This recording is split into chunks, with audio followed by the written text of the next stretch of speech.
Yeah, because she says it reminds her of Travis Kelce, like the way his swagger was. But I forget his name, but he was hecka cool. This guy that she's talking about, he, you know, in the past he cheated. But he truly took responsibility and accountability for what he did, and now being a man about they're engaged. Right. And that's the thing, because I was literally one of those people that was like, I'm not staying for no type of dude that cheats on me, and then just watching Temptation Island and seeing that he was trying to change. There were beautiful girls all over the island. He was not stunting them. Like, he was consistently, every action he made, he was trying to make sure that it was to represent what he wanted with her. And one of the girls ended up being a real cool friend to him.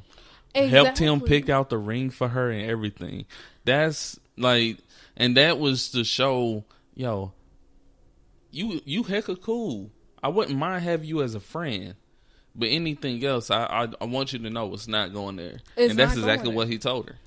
I'm happy with who I'm with right now. And he was trying to do everything in his power to make sure that he let her know that. Because they had these little video things, the little bonfire where they show you a little clip. And it might turn you off a little bit depending on what your significant other was doing. Because they could do crazy stuff like having, you know, sex with other people or kissing other people, and you feel betrayed. But he was like, all I'm gonna do, I'm gonna have fun and stuff, but it's not going to cost my relationship, because I understand that actions that I've done in the past destroyed a relationship with a beautiful woman that I love. Another thing is too, that I really, really congratulated him for, was he took accountability in the fact, he said, it was nothing with her that made me cheat. It was something within myself. And when I heard that, there's not many men that say that. It's, because what do we watch? Well, I watch it, and then sometimes you peek in.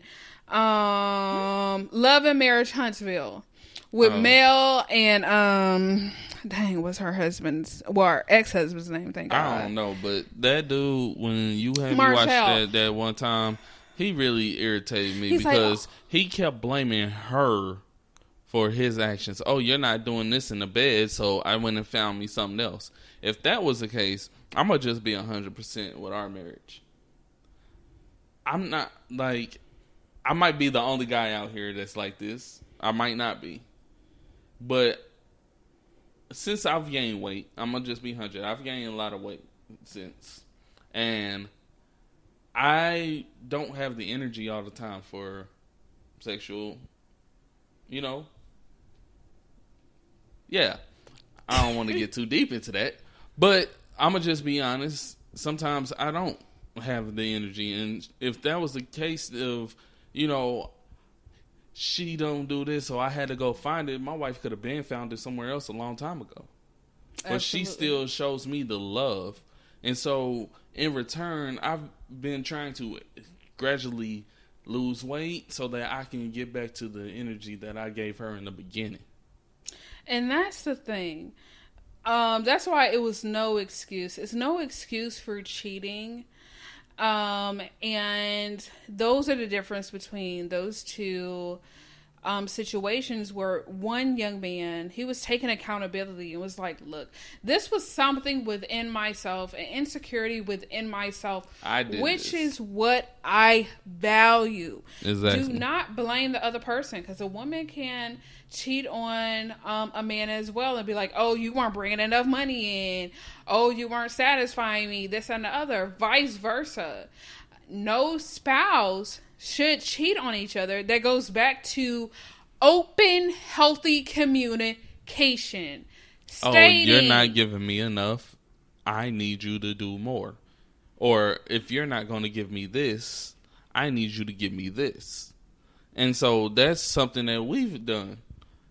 If I'm not giving my ultimate, she's wanting at least something else to hold that position so that I'm not thinking about you. It's a thing where, first of all, like with me, infidelity is not in my character. It's not. First off. At all. Because I've been cheated on a couple of times. And I just don't, for me, it's just, number one, standing with God. We have the vows under God, number one. Number two, I don't like hurting people the way I don't want to be hurt. Kind of like the golden rule type thing. Number three, I just don't like all the bodily fluid things with multiple dudes going back and forth. It's just nasty to me. Exactly, because it's like so much fluids going everywhere. And it's just the point of why. And the disease is everything. It's just disgusting to me. Another thing is that, but the number one thing after God is when it comes to loving my husband, I love him truly. And when it comes to loving someone truly in my life, betrayal is just off the table. I'm a person where I would be like, look, I can't do this anymore. And before I cheat on you, I will leave you. Because to me, the mature thing is to tell the person, again, that goes to open, healthy communication. Look, this isn't working. We've done A, B, and C, and it's just not going nowhere. I just feel we're on this hamster wheel. Let's get a divorce because it's not fulfilling the needs that I thought we were going to have in a marriage. So let's totally divorce. It's just too much betrayal for no reason. And I feel like it's immature to go behind someone's back. Exactly. Because me and my wife, we've, from the beginning of our marriage, we've always told each other, if I ever feel like I don't want to be with you, I'm going to let you know. We've always had that communication because neither one of us want to ever be cheated on. So why would we do that to the other?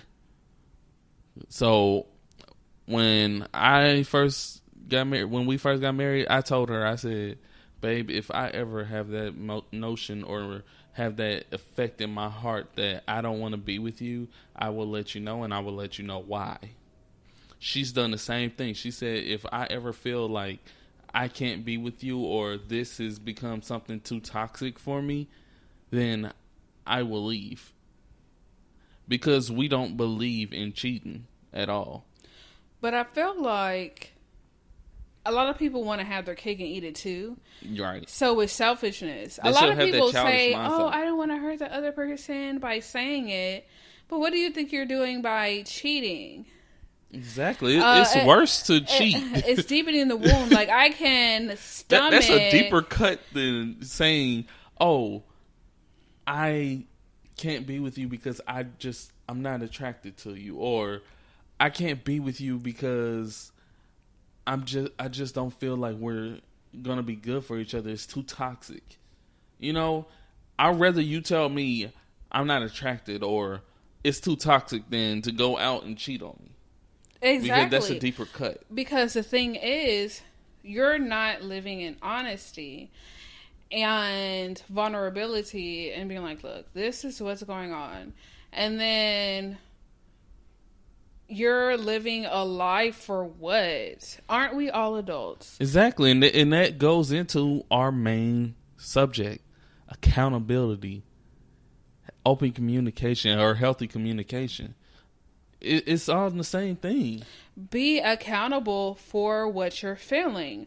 Don't be scared to tell your partner what's going on. Have a discussion.